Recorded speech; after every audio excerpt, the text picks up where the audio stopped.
The U.S. Navy reveals two future submarine classes. New attack boats could cost $200 billion. The U.S. Navy plans to develop two new classes of submarine, according to congressional analysis of the Sea Service's shipbuilding plan for 2019. The submarines could help to maintain the Navy's advantage in submarine-on-submarine warfare while also filling a looming shortfall in the sailing branch's capacity for sea-to-land missile strikes. But not without cost.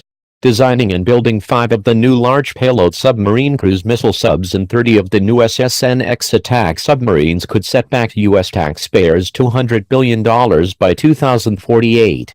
That's significantly more than the Navy expected to spend as recently as 2017. Today the Navy possesses 65 submarines. All of them are nuclear-powered. They include 14 Ohio-class ballistic missile submarines, or boomers, which the Navy expects to begin replacing with 12 new Columbia-class boomers starting in 2021. The balance of today's submarines include 35 1980s vintage Los Angeles-class attack submarines, 3 attack boats of the 1990s Seawolf class, 13 newer Virginia-class attack boats and 4 old Ohios that the Navy converted into cruise missile carriers during the early 2000s. Each of these old boats can carry as many as 154 Tomahawk cruise missiles. Today around 10 attack subs are on patrol on any given day while the others undergo maintenance and crew training. Navy plans require as many as 35 boats to surge on short notice to a war zone during a major conflict. As of 2017, the Navy planned to upgrade the Virginia design and continue buying vessels of that class through the late 2040s, at least, while also retiring the converted Ohio cruise missile submarines without a direct replacement starting in the mid-2020s.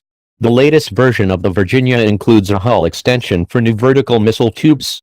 This Virginia payload module boosts the type's cruise missile capacity from 12 to 40, a feature that could help alleviate a missile tube shortfall resulting from the planned retirement of the cruise missile carriers. But the latest edition of the Navy's 30-year shipbuilding plan revises those plans. Instead of upgrading the Virginia, the sailing branch anticipates designing a brand new attack boat it calls the SSN-X.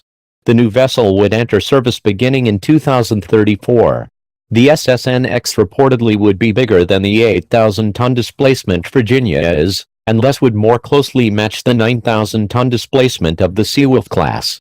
The Navy indicates that the next-generation attack submarine should be faster, stealthier and able to carry more torpedoes than the Virginia class does, according to an October report by the Congressional Budget Office. But the SSN-X would not include the payload module, instead devoting its extra space to torpedoes, propulsion and quieting features, design aspects that contribute to superior performance in sub-on-sub warfare. Reducing missile armament in favor of torpedoes in the SSN-X design could, absent other force structure changes, exacerbate the loss of around 600 missile tubes when the converted Ohios decommission and lengthened Virginias with their extra 28 missile tubes apiece are just beginning to enter service in the mid-2020s. The new large payload submarine, which the Navy first mentioned in its shipbuilding plan for 2019, addresses this problem. The Navy provides little information about the size and capabilities of the large payload submarine, CBO explained. The CBO assumed that it would be based on the Columbia-class hull with its missile tube section reconfigured to perform whatever missions the Navy might want and that other sections of the ship would receive the necessary equipment and modifications to support the payloads the submarine might carry. The Navy has been buying new Virginias at a rate of 2 per year, hoping to mitigate an attack sub shortfall during the mid-2020s. In December 2016, the Navy announced it needed 66 attack boats to meet regional commanders' needs. But the attack sub force could decline to a low of 42 in 2028 as old Los Angeles and cruise missile boats leave the fleet in large numbers. Where we sit today is, we can't build ships and deliver them in time to fill in that dip, Vice ADM Bill Mers, a deputy chief of naval operations, told U.S. senators. Introducing 2 new submarine classes could address specific capability shortfalls, undersea stealth and fleet missile capacity, for example, but the addition likely will increase overall shipbuilding costs.